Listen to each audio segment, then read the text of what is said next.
This series of podcasts is taken from a weekly book study group. The book under discussion is entitled Select English Poems by contemporary Indian philosopher A. Parthasarathy. It explores some of the key concepts of the ancient philosophy of Vedanta. The book contains 20 poems in all. This series comprises several of these. The discussion is led by myself, Glenn Callahan of Vedanta Institute, Los Angeles. Links to the websites of both the author as well as Vedanta Institute LA can be found in the description. They are respectively vedantaworld.org and vedantala.org. The poem currently under discussion is The Nightingale And Glow-Worm by William Cowper. A nightingale that all day long hath cheered the village with his song, nor yet at eve his note suspended, nor yet when eventide was ended, began to feel as well he might the keen demands of appetite, when, looking eagerly around, he spied far off upon the ground a something shining in the dark, and knew the glowworm by his spark. So stooping down from hawthorn top, he thought to put him in his crop. The worm, aware of his intent, harangued him thus, right eloquent. "Did you admire my lamp," quoth he, "as much as I your minstrelsy? You would abhor to do me wrong, as much as I to spoil your song. For 'twas the self-same power divine taught you to sing and me to shine, that you with music, I with light, might beautify and cheer the night." The songster heard his short oration, and, warbling out his approbation, released him, as my story tells, and found a supper somewhere else. Hence jarring sectaries may learn their real interest to discern, that brother should not war with brother, and worry and devour each other, but sing and shine with sweet consent till life's poor transient night is spent, respecting in each other's case the gifts of nature and of grace. Those Christians best deserve their name who studiously make peace their aim, peace, both the duty and the prize of him that creeps and him that flies. William Cowper. Pretty simple narrative. The nightingale wanted to make a supper out of the worm, and the worm was able to worm his way out of it, so to speak. So as with all of these poems, we find the main theme to be understood, italicized. So he says, "For 'twas the self-same power divine taught you to sing and me to shine, that you with music, I with light, might beautify and cheer the night."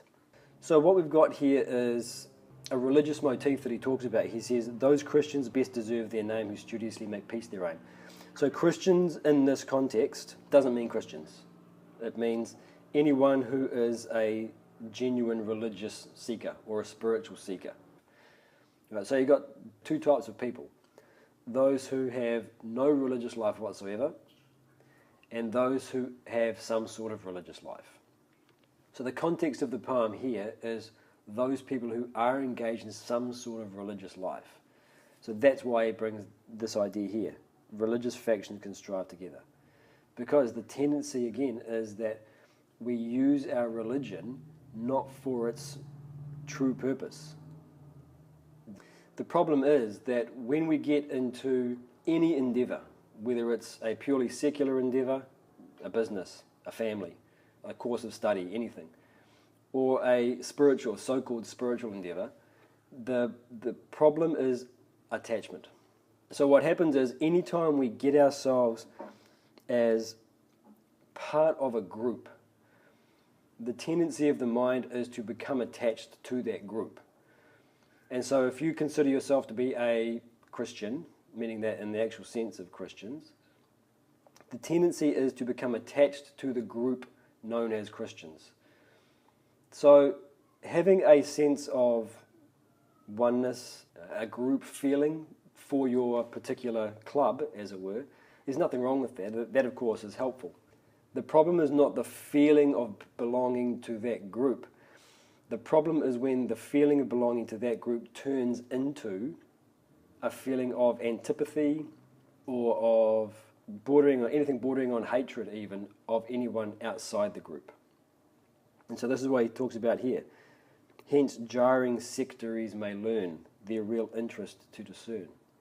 So the jarring sectaries are those who have stepped onto some sort of spiritual path, some sort of religious endeavour, and they create sects. So you get this sectarian conflict. The whole thing comes from attachment to one's own group. So it's the direct opposite of Christian, in inverted commas. the purpose of spirituality is the reduction of ego and egocentric desires and attachments. So this is our definition of what spirituality is. What we're finding, not only in this poem, but in the world at large, is that when people get into a religious endeavour, they are increasing egocentric attachments to my text, to my prophet or messiah, to my group. I heard someone recently say that the purpose of religion is community. So this is not the purpose of religion. The purpose of religion is not to form a community. It's a natural byproduct, and it's helpful and healthy on our path, but in terms of being a purpose, it's not at all. And if we only look at the purpose of religion being the formation of a community, then we miss their real interest. Okay, we've failed to discern what the real interest of it is. Because anyone who's not part of your community, there's no feeling of oneness that you're experiencing. And this is one of the effects of practicing spirituality.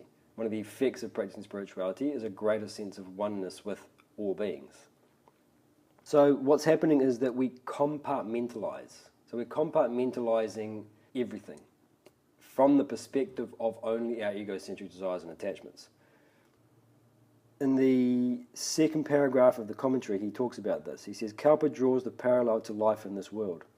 Humanity is steeped in the darkness of ignorance. Various persons and factions try to entertain the dark passage of human life. Some with music, symbolizing the path of devotion, bhakti, others with light, the path of knowledge, jnana. Thus have several religions sprung to enlighten human beings.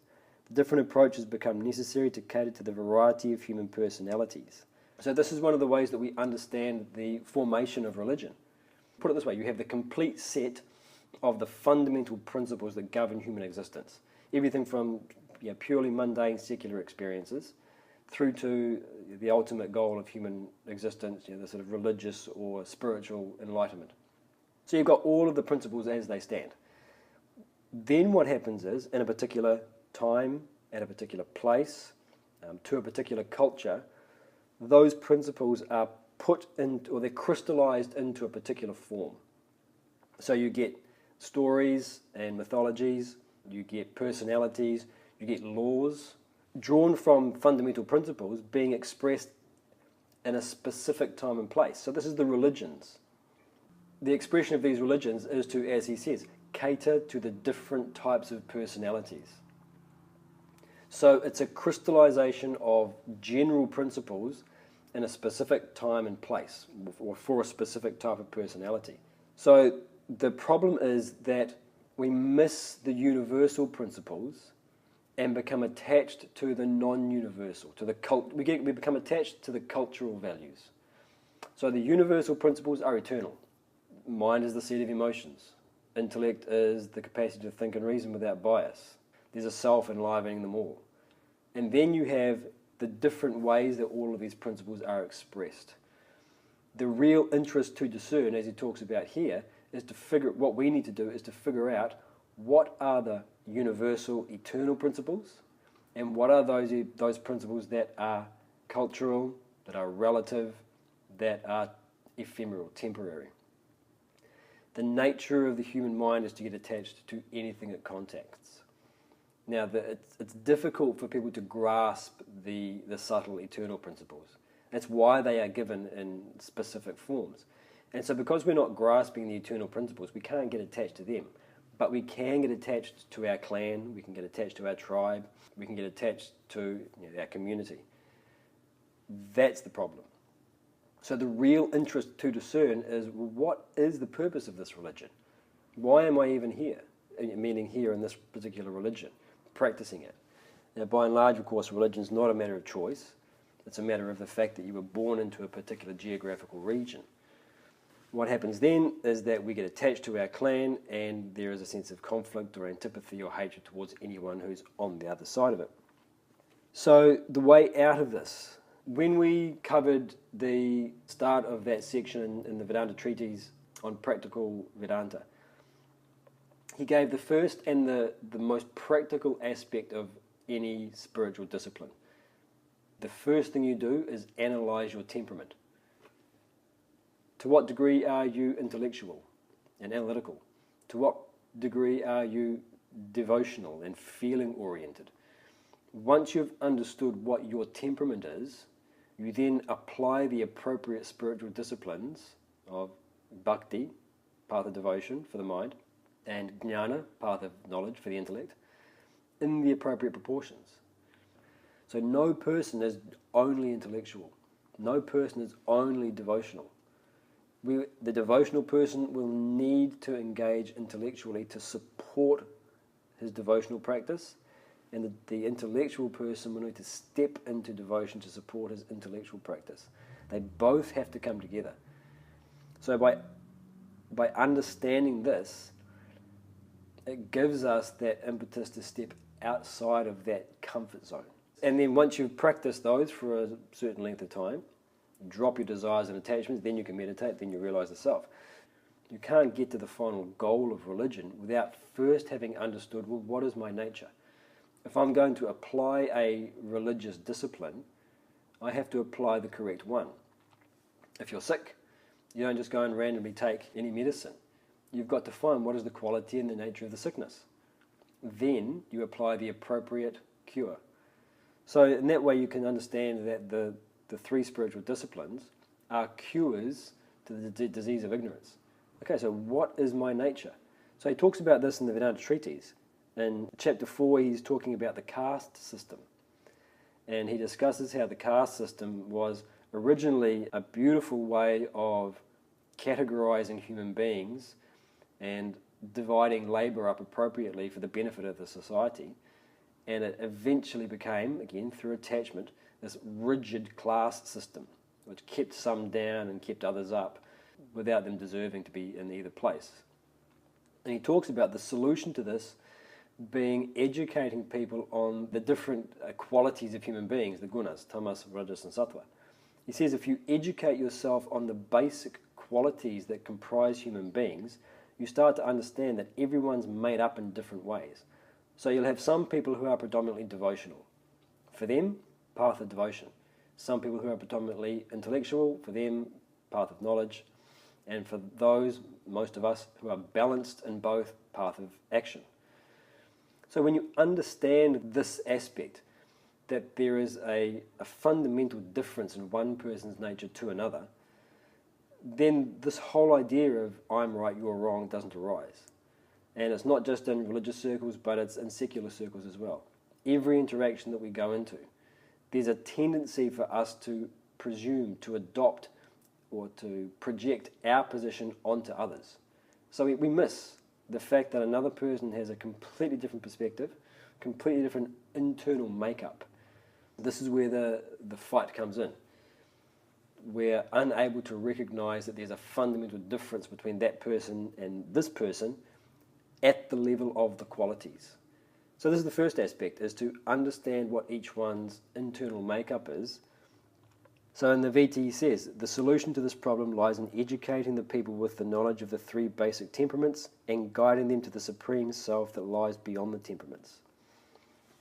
So one thing is to understand that each person has different temperament. The idea then of guiding people towards the self that lies beyond the temperaments.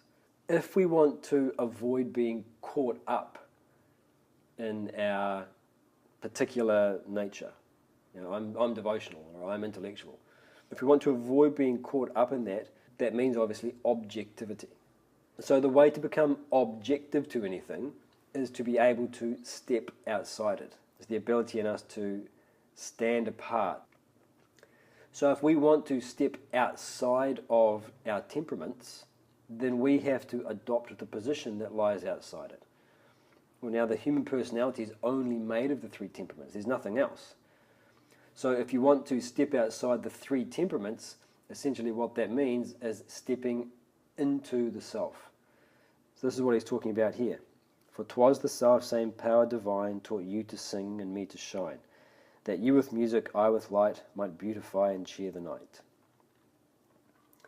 So one person is singing, i.e. devotional. Another person is shining, i.e. intellectual. But what is that thing which is common to both? The moment you can recognize something that lies outside my particular temperament, which is common to me and you, to that extent, we can drop our identification with the qualities.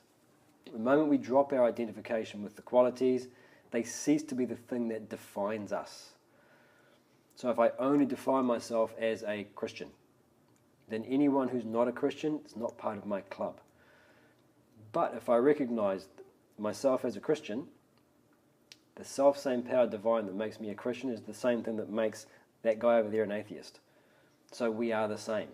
You know, there's a sense of sameness now. So the moment you recognize something common to both that lies outside my specific temperament, then there's that objectivity. And the whole problem of the sense of demarcation or division is gone. So he says, those Christians best deserve their name who studiously make peace their aim. Now in this context, those Christians refers to spiritual practitioners. So you are a spiritual practitioner if you are making peace your aim. Sort of coming back to what we were saying earlier, to an extent, if all we're doing with our religion is getting a sense of community, then we're not making peace our aim.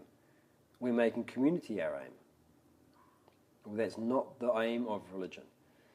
So peace here is, yes, of course, understood as peace between people, peace between differences, but fundamentally it's talking about internal peace. So the goal of any spirituality or religious practice is that internal peace. So he calls it both the duty and the prize. So one of the things that Vedanta talks about is this idea that the principles describe the path and the goal. The goal of spirituality is peace. The path of the religious search is also peace. So you practice peace in order to achieve peace.